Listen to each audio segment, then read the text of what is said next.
Welcome to the Self-Storage University podcast, where you will learn the correct way to identify, evaluate, negotiate, perform due diligence on, renegotiate, finance, turn around, and operate self-storage facilities. And now, here is your host, a partner in one of the largest real estate portfolios in the U.S. with nearly $1 billion of holdings, Frank Rolfe.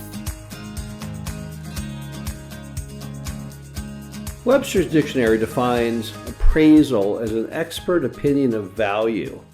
But what happens when the expert gets it all wrong?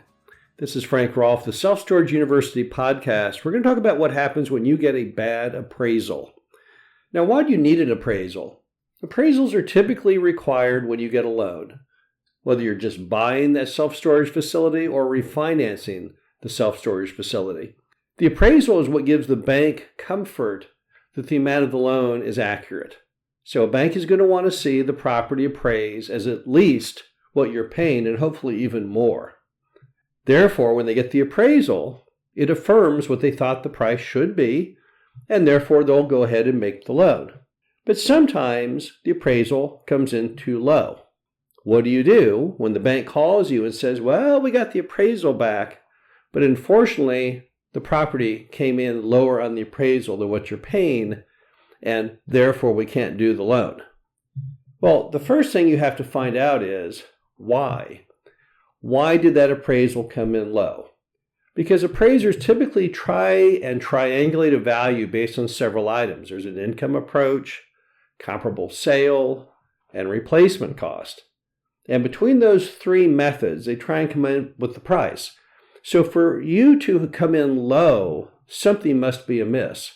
You know what the income is. Did they write down the amount of the income? Did they not believe it? Did they apply a cap rate that is a lot higher than what you thought it should be? Did they find comparable sales down the street that were cheaper? This is all important information to you. And in some cases, when you find out why the appraisal is bad, why it came in at the number they came in, it'll perhaps save your life, because you'll say, well, I don't want to buy the property after all. I had no idea the self-storage facility 4 doors down sold recently for half of what I'm paying. What a fool I was. I'm canceling my contract. And you would probably be smart to do so. But sometimes when you look through the methodology of the appraiser, you suddenly say, wait a minute, this is completely wrong. This appraiser does not have any idea what they're doing. We once got an appraisal on a property, and they appraised it as though it was simply raw farmland, plus the value of all the depreciated parts to build the property. That's insane, right? You'd say, wait a minute, that has nothing to do with commercial real estate or income investing or anything. Why would the appraiser even do that? Well, it's because that appraiser was a single-family appraiser, and they had hired the wrong guy to do the job. They had a guy who did not know how to appraise any kind of income property, but simply was going out there and making appraisals for Century 21 realtors and people selling single-family dwellings. So it didn't shock us that he made a horrible mistake, but yet now it's going to derail our bank loan. So then what are your options as the borrower when the appraisal is bad and it's unjust that it be bad? Well, you can immediately go to the bank and say, bank, this appraisal is wrong. You know this is wrong. You know that this appraiser has not done the correct methodology to come up with the value, and this value is way, way, way too low. And if you're convincing in that argument, the bank may allow there to be another appraisal. We've had that happen before. So the bank says, okay, you're right, that guy wasn't a very good choice. We'll go ahead and go with another guy, see what he comes up with. Then he comes up with a higher value. You ignore the original one, throw it in the trash, and the loan goes forward. Now, if you fail the second one, well, then obviously the loan is a goner. But most importantly is the bank suddenly is at a crossroads. Because if they really, really want to do the deal, they might allow you to get the second appraisal. But also, this appraisal may give them the ability to get out. Maybe it turns out that the owner of the bank really didn't want to do a storage facility, but he didn't know how to say no, because you've gone too far down the road. And this gave them the perfect opening to get out. So really when it comes to working around the bad appraisal, it's really going to depend on your bank and if your bank really wants your loan or not. Now, sometimes you, as the buyer and the borrower, have lost track of the real market values. Ever since the first quarter of 2022, we've seen nothing but increasing interest rates from Jerome Powell over at the Fed.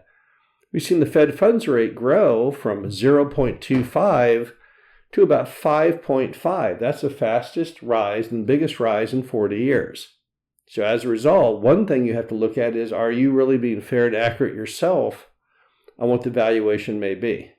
And there's a lot of people who've been caught off guard, particularly on refinancing, because they weren't aware of what cap rates had adjusted to.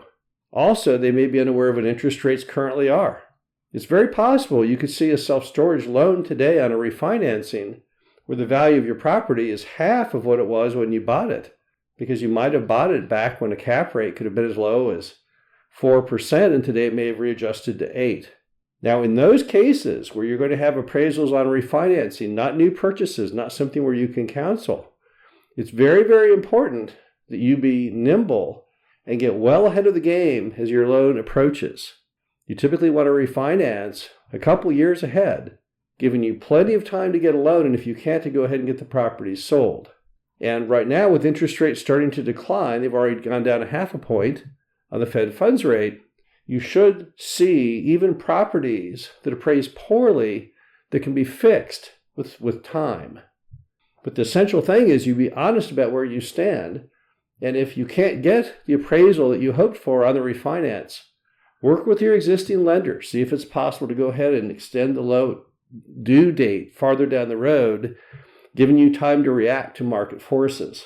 But it's very important when it comes to appraisals and what happens when you have those appraisals, that you be the active participant. You've got to be the quarterback. You have to take the ball. You have to convince the lender that, hey, this appraisal is good, this appraisal is bad. And if it is accurate, you have to be the catalyst to proactively get that loan fixed. Now, we've had so much consistency in markets for so long. Ever since the Great Recession of 2007, 2008, we saw interest rates at a very stable basis for well over a decade. But now times have changed. Hopefully soon, things will go back to some better degree of normalcy. But in the interim, you as the borrower have to be very, very vigilant on all appraisals. Make sure you fully understand those values and you act accordingly. This is Frank Rolfe, the Self-Storage University podcast. Hope you enjoyed this. Talk to you again soon. Thank you for listening to the Self-Storage University podcast. Be sure to visit us at ssupodcast.com, where you can learn the correct way to identify, evaluate, negotiate, perform due diligence on, renegotiate, finance, turnaround, and operate self-storage facilities.